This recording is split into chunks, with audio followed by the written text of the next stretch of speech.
అందరికీ నమస్కారం అండి. ఈరోజు ఇంతమంది వచ్చారా? అంతా మీడియా మిత్రులు అందరూ కూడా, పాత్రికేయ మిత్రులు అంతా మచ్చుగా వచ్చారు. మా అన్న ప్రెస్ మీట్ పెట్టినా కూడా ఎంతమంది రారు కదా స్వామి.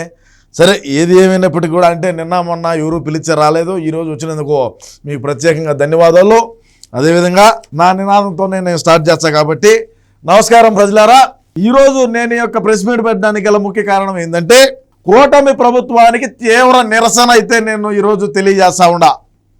ఎందుకు సీమరాజా కూటమి ప్రభుత్వానికి తీవ్రంగా నిరసన చేయాల్సినటువంటి అవసరం ఏమొచ్చింది, ఎందుకైతే ఈరోజు ఈ ప్రెస్ మీట్ పెట్టినాడు అని అంటే, మా అన్న జగన్మోహన్ రెడ్డి గారు 2019 నుంచి 2024 వరకు కూడా ఏ విధంగా సోషల్ మీడియాలో వ్యక్తిగతంగాను, అదేవిధంగా మార్ఫింగ్లు, అదేవిధంగా ఆ పదాలు కూడా మనం ఉచ్చారణ చేయలేనటువంటి పదాలు వాడటము, ఎవరైతే యాక్టివ్గా ఉంటారో మహిళలు వాళ్ళందరినీ అసభ్యకరంగా కించపరిచిన వాళ్ళందరినీ కూడా ఈ యొక్క కూటమి ప్రభుత్వం ఈరోజు ఒకరినిస్తారు, రేపు ఒకరినిస్తారు, ఇంకొక రోజు ఇంకొకరినిస్తారు, రకరకాలుగా ఒక్కొక్క రోజు ఒక్కొక్కరిని ఎత్తుతూ ఉండేటువంటి పరిస్థితి మన అందరం కూడా చూస్తూ ఉన్నాం.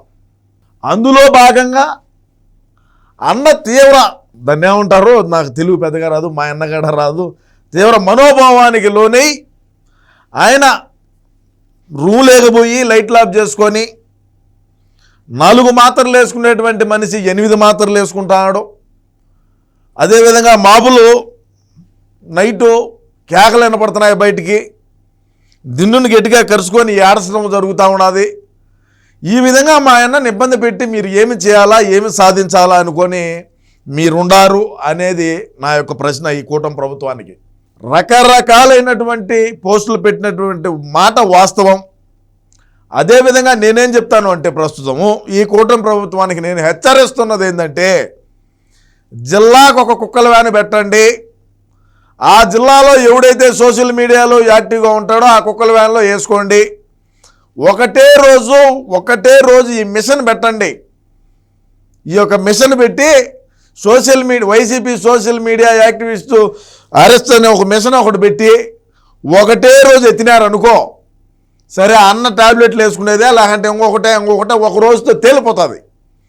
ఈ రోజు కూడా ప్రతిరోజు ఇప్పుడు పోసాని కృష్ణమురళి మీద కేసులు అరెస్ట్ అంటున్నారు.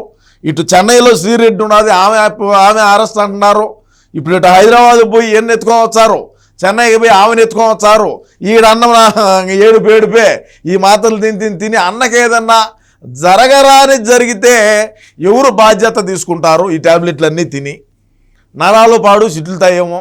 ఆ డోసు గడ ఈ మధ్య కొద్దిగా ఎలక్షన్ అయిపోయిన తర్వాత అయితే డోసు గడ కొద్దిగా పెంచుకొని రావడం అయితే జరిగిందని నాకైతే చెప్పినారు మాత్రలు ఇచ్చేటువంటి వాళ్ళు. మరి ఇటువంటివన్నీ కూడా మీరు ఈ విధంగా మా అన్నను ఇబ్బంది పెడితే రాబోయే ఇప్పుడు మా యొక్క వైసీపీ పార్టీలో ఉండేటువంటి మహిళా కార్యకర్తలు, మహిళలు ఏ విధంగా సోషల్ మీడియాలో అసభ్యకరంగా పోస్టులు పెట్టినారు. నాకు ఎంతమంది ఆంధ్రాలో లేడీ కానిస్టేబుల్, ఈ లేడీ పోలీసులు ఎంతమంది ఉన్నారో నాకైతే తెలీదు.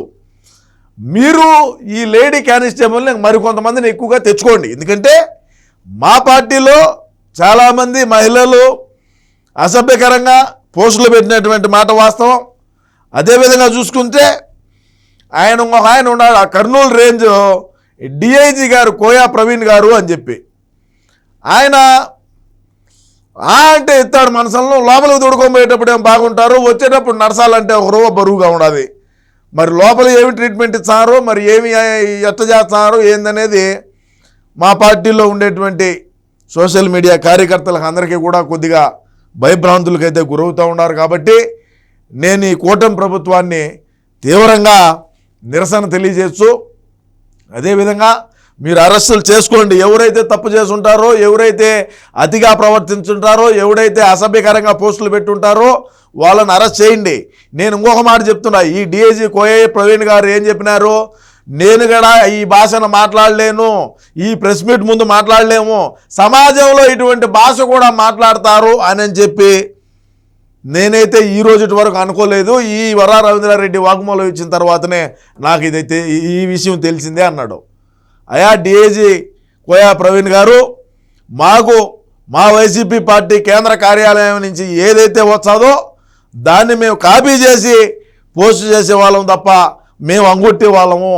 మాకు చదువు రాదు, మాకు ఓనుమాలు రావు, కాబట్టి మేము కూడా దాన్ని ఎప్పుడు చదవలా. ఇన్ కేసు మాకు చదువు వచ్చి ఉంటే మీరన్నిట్టు నేను అది చదివిగానే ఉంటే మేము కూడా తప్పకుండా అయితే మేము ఆ కామెంట్ను కూడా పోస్ట్ చేయమని చెప్పి మరొకసారి డిఐజీ గారికి విన్నవించుకుంటూ, ఏది ఏమైనప్పటికీ మీరు కుక్కల వ్యాన్లు పెట్టి జిల్లాకు ఒకటి పంపించి మమ్మల్ని ఒకటేసారి అరెస్ట్ చేయండి, మమ్మల్ని ఒకేసారి జైల్లో పెట్టండి, కావాలంటే కొత్తగా జైళ్ళు కట్టించిన తర్వాత అయినా సరే మీరు మమ్మల్ని అరెస్టులు చేసుకోండి అని చెప్పి మరొకసారి తెలియజేసుకుంటూ, ఈ కూటమి ప్రభుత్వానికి నా ఈ హెచ్చరిక ఇదే. ఇప్పుడే పెద్దలు చెప్పినటువంటి మాట ఏంటంటే, నేను ముందు మనోభావం ఏదో చెప్పినా, నాకు అంత ధమాకా ఆడిదిలే, ఏదో ముందు ఏదో చెప్పినా దాన్ని ఇప్పుడు మనోవేదనగా మీరే సవరించుకోండి, మీరు అరెస్ట్ చేసుకోండి. ఎవడు తప్పు చేసి ఉంటాడో వాడిని ఖచ్చితంగా చట్టం ఏదైతే ఉన్నదో దాని ప్రకారం మీరు అరెస్ట్ చేసుకోండి, మీరు జైల్లో పెట్టుకోండి, ఏమైనా చేసుకోండి. నేను ఒకటే చెప్తా ఉండా, ఒకటేసారి అందరినీ ఎత్తండి అని చెప్పి మరొకసారి ఎవడైతే తప్పు చేస్తుంటాడో, ఎవడైతే సోషల్ మీడియాలో అసభ్యకరంగా మాట్లాడుంటాడో, ఎవడైతే మార్ఫింగ్లు చేసి పెట్టుంటాడో వాళ్ళందరినీ కూడా ఖచ్చితంగా మీరైతే అరెస్టులు చేసుకోండి. ఇటువంటి ఇబ్బంది లేదని చెప్పి మరొకసారి తెలియజేసుకుంటూ నమస్కారం.